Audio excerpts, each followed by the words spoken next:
Hello and welcome to Make It Happen with Will Polston. I'm Will Polston. This is episode number 17, and on this episode we're going to be talking about one of my favourite subjects that I work with clients on, and that is master your time.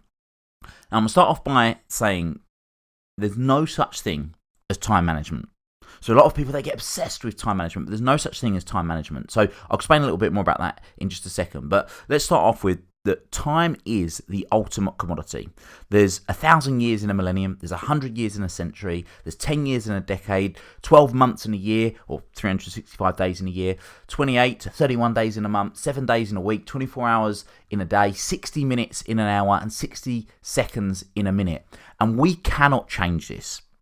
So therefore, we cannot manage time. So there's no such thing as time management. All we can manage is our priorities. So it's really important to understand that the only thing that we can actually manage are our priorities. Here in the UK, the average life expectancy is just over 80 years. And although this is constantly increasing, of course, we know that at any point in time, our life can be taken from us. So that's why I think it's so important. I believe it's so important that we master priority management to ensure that we can make the most of the time that we have. Charles Darwin once said, "A man who dares to waste 1 hour of time has not discovered the value of life." And I think that's so important. So how do we start to change it? So in this episode, I want to give you some practical ways that you can start to make changes to be able to master your time.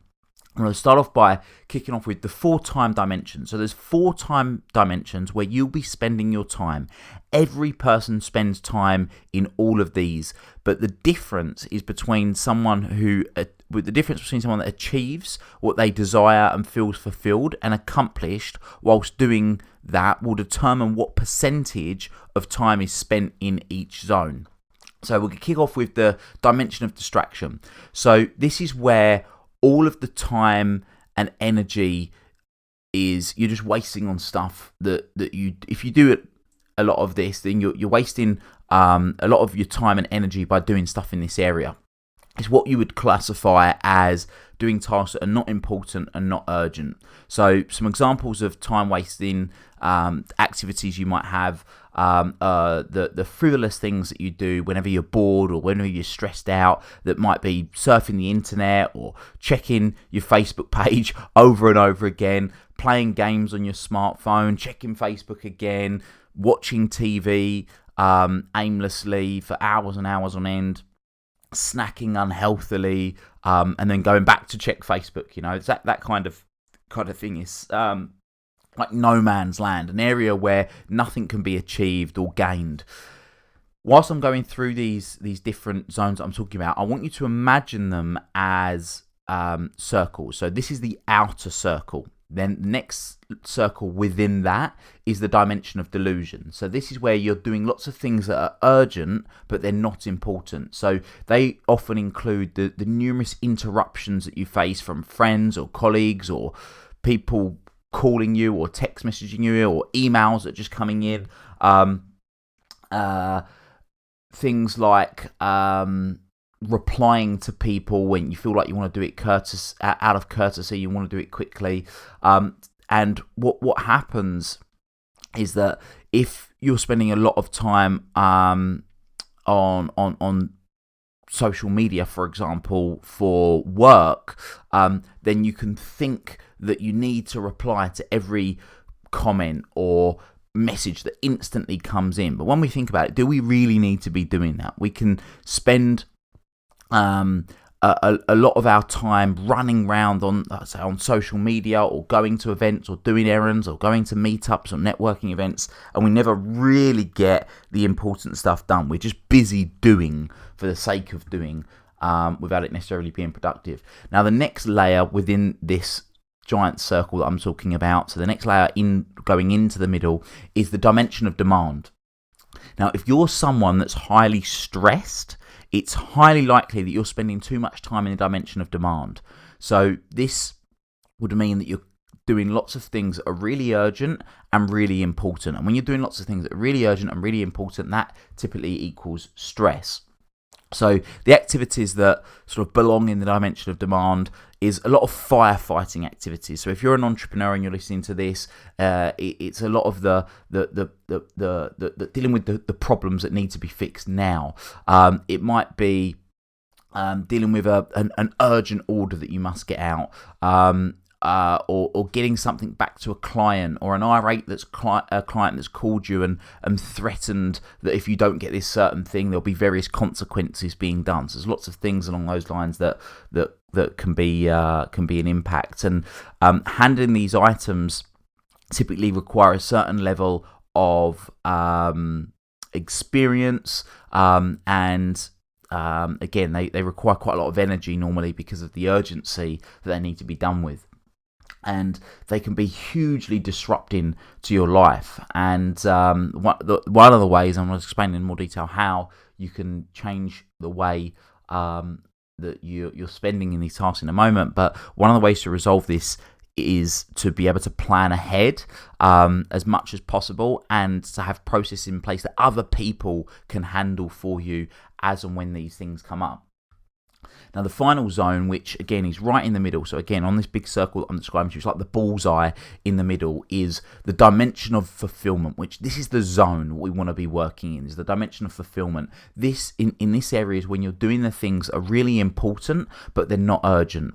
And to succeed, again, if you're, whatever it is that you're looking to succeed in, whether it's your business life, whether it's your career, whether it's your fitness, whatever that might be, we want to be working in the dimension of fulfillment. These are the things that truly matter to you. But we have to find ways to manage all the other activities in the other circles so they don't crowd out your time. And like I say, delegating, outsourcing, and sometimes even just deleting tasks and just deciding that's not important.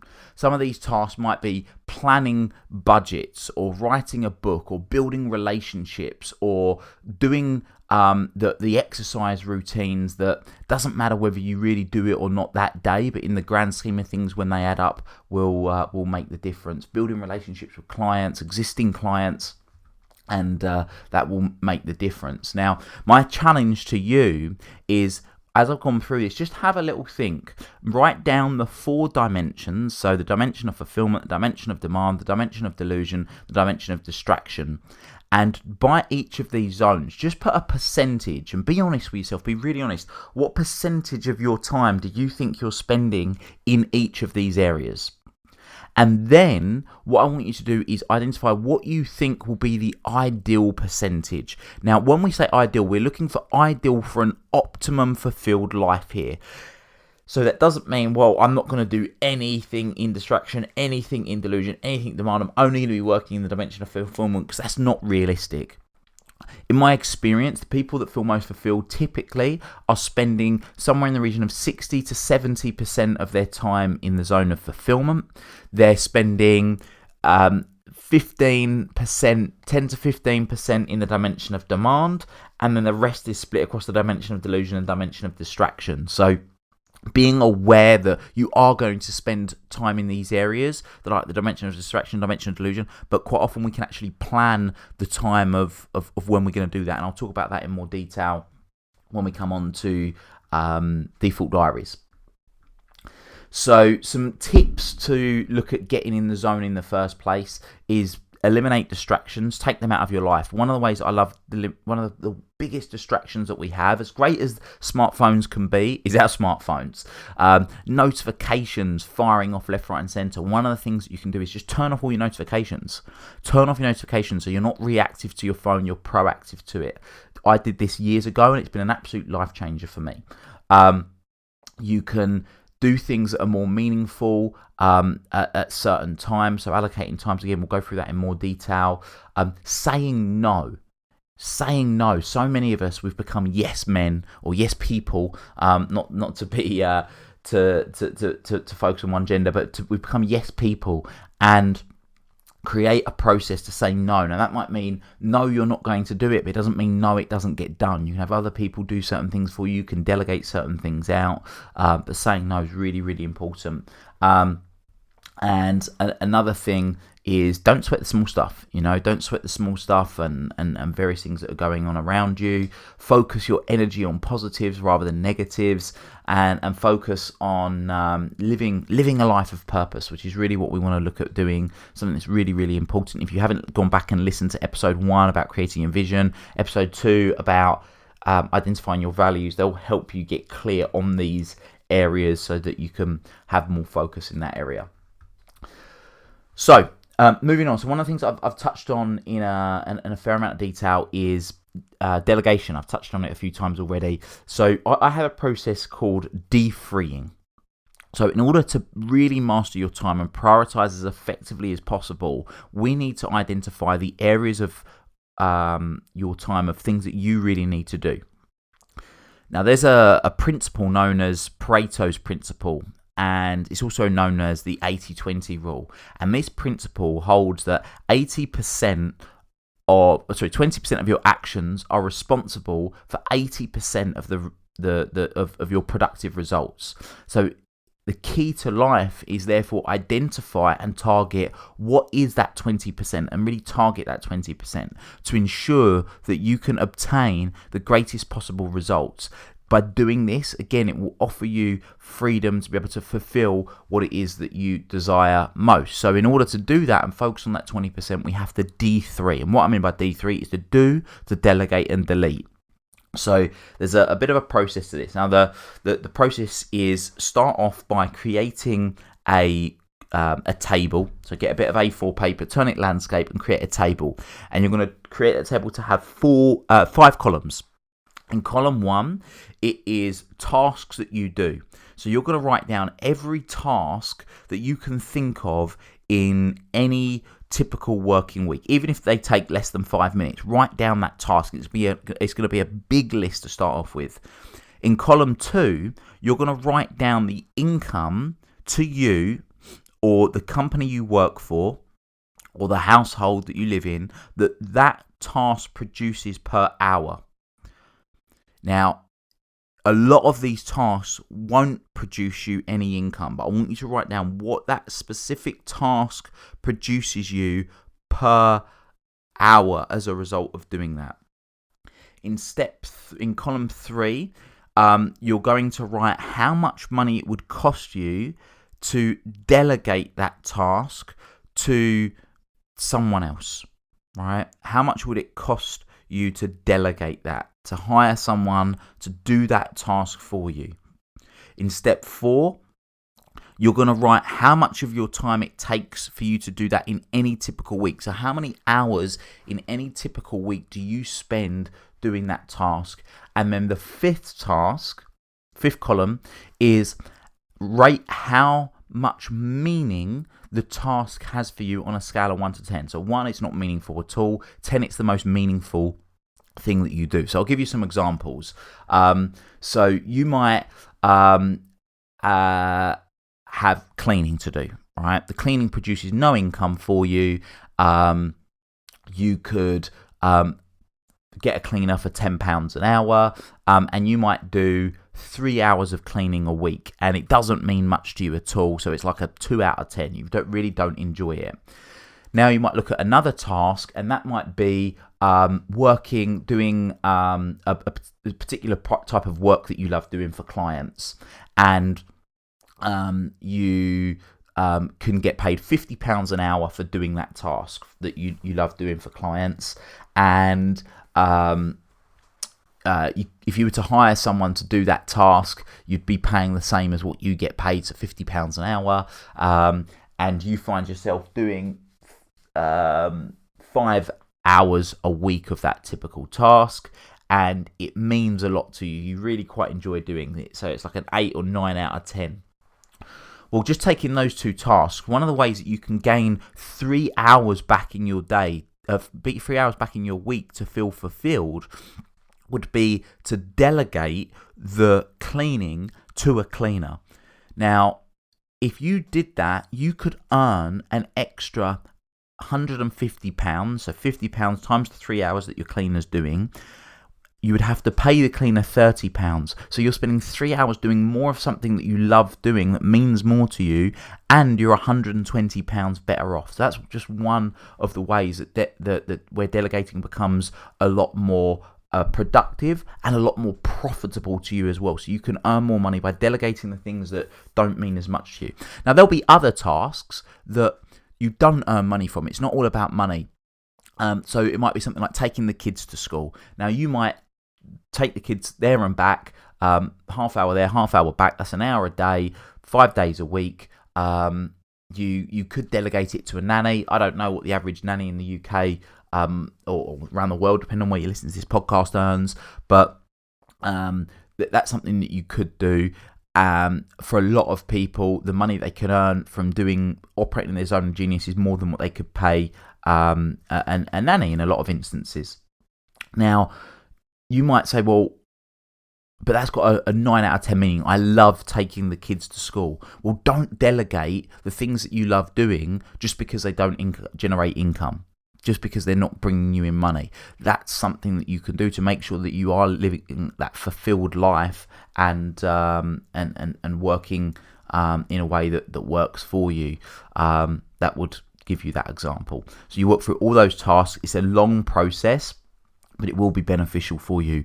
When you fill your days with high priority personal and professional actions that inspire you in life, your life doesn't become filled with low priority actions that despair your life and interfere with greater work productivity. That's a quote from Dr. John Demartini, and I love it. If you don't choose your high priority tasks in your day gets filled with low priority tasks. So really important to bear that in mind. So we're talking a lot about productivity, how you can be more productive, how you can be efficient, more effective. And one of the ways that you can do that is applying NET. And NET stands for No Extra Time Task, which is a really useful tool to ensure that you're making the most of your day. It's a simple process of combining tasks you do simultaneously. So therefore it creates more time, or it can save more time. So rather than spending an hour sat in traffic every day just listening to the radio, you might choose to listen to an audiobook or a personal development podcast, just like the one you're listening to now. You might decide that instead of exercising and going out and running, you might decide you want to read on the treadmill, for example.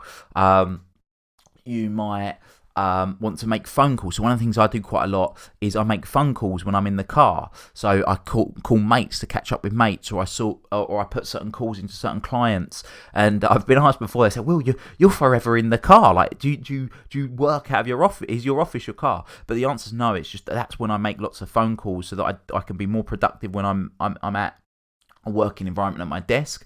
Something else I do to save a little bit of time is I brush my teeth in the shower, because I'm sure you, like me, I have that period of time when I like just standing in the shower and just having all the water come rain down on me.